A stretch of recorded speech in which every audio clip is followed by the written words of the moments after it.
राजधानी देहरादून में 30 नवंबर को एक प्रॉपर्टी डीलर की हत्या के मामले में पुलिस ने 4 आरोपियों को हत्या और हत्या की साजिश रचने वाले आरोपियों को गिरफ्तार किया है, जिनके पास से पुलिस ने मृतक मंजेश की सोने की चैन और अंगूठी भी बरामद की है। पुलिस का दावा है कि इस हत्या की वजह एक जमीन थी, जिसकी हिस्सेदारी को लेकर मृतक और फौजी नाम के एक अन्य प्रॉपर्टी डीलर के बीच विवाद था और दोनों ने एक दूसरे को मारने की सुपारी भी दी थी। पुलिस ने हत्या करने वाले 2 आरोपियों को हत्या के अगले दिन गिरफ्तार कर लिया था, जिनके पूछताछ के बाद फौजी नाम का सामने आया था और इस बात का भी खुलासा हुआ कि फौजी ने ही मृतक मंजेश की हत्या की सुपारी दी थी। इस घटना का खुलासा करने वाली पुलिस टीम को एसएसपी ने 10,000 रुपए का इनाम देने की घोषणा की है। एसएसपी देहरादून अजय सिंह का कहना है कि इस हत्या के मामले में 4 आरोपियों के नाम सामने आए थे और चारों को पुलिस ने गिरफ्तार कर लिया है, लेकिन अभी पुलिस की जांच जारी है और अगर किसी और नाम का खुलासा होता है तो उसकी गिरफ्तारी भी जल्द की जाएगी।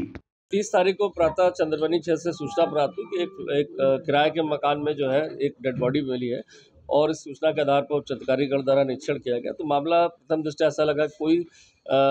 धारदार हथियार या किसी अन्य प्लानिंग के तहत ये हत्या ना होकर ये सडन एक प्रोवोकेशन के तहत हुई है, चूँकि जो हत्या में जो प्रयुक्त रस्सी या जो कहेंगे लेसेस थे वो जूते के, उसके द्वारा गला घोटा गया था। और जो कमरे की परिस्थिति जन साक्ष्य थे उससे ऐसा लग रहा था कि जो मृतक है वो वहाँ नोन था और अपनी इच्छा से वहाँ पहुँचा होगा, चूँकि वहाँ खाने पीने का सामान भी था। जब और जानकारी की गई तो उसे पता चला सचिन और अर्जुन नाम के 2 हैं जिन्होंने ये कमरा भी किराए पे लिया था और वहाँ सभी लोग का आना जाना था। इस आधार पर जब मृतक की जब और छानबीन की गई तो उसका कुछ आपराधिक इतिहास भी पता चला कि पूर्व में भी वो कैश वैन लूट में भी जेल जा चुका है विकासनगर थाने से। तो उसके जब सारी चीज़ों की जब जानकारी करी कौन-कौन लोग उसके साथ थे, तो सचिन और अर्जुन का नाम इसमें प्रमुखता से पता चला, जो पूर्व में भी एक मर्डर के मामले में जेल में साथ में बंद थे और वहाँ इनकी जान-पहचान हुई थी।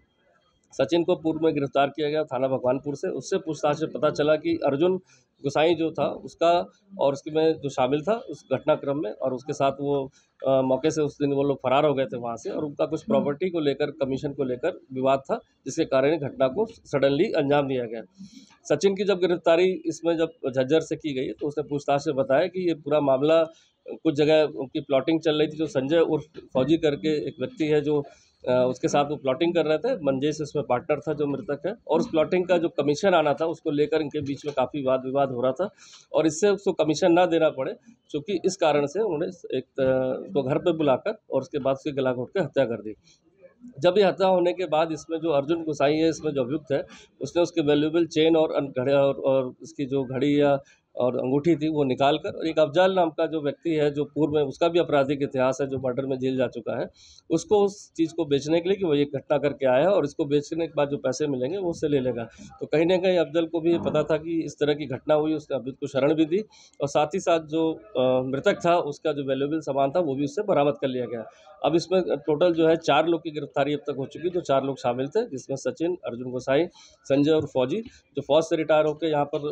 प्रॉपर्टी का काम कर रहा है, और अफ़ज़ल जो विकासनगर का रहने वाला है। इसके अन्यत्र अन्य किसी का नाम भी इसमें प्रकाश में नहीं आया, लेकिन इन्वेस्टिगेशन चल रही है। पूरा मामला खाली प्रॉपर्टी के जो प्लॉटिंग को लेकर जो कमीशन आना था वो था, और साथ ही साथ जो मृतक के अकाउंट में 38 लाख थे, उसको कहीं न कहीं अपने अकाउंट में या कहीं न कहीं विथड्रॉ करके उसको हासिल करना था। इस कारण इस घटनाक्रम को अंजाम दिया गया। डाउनलोड करें देवभूमि इनसाइडर।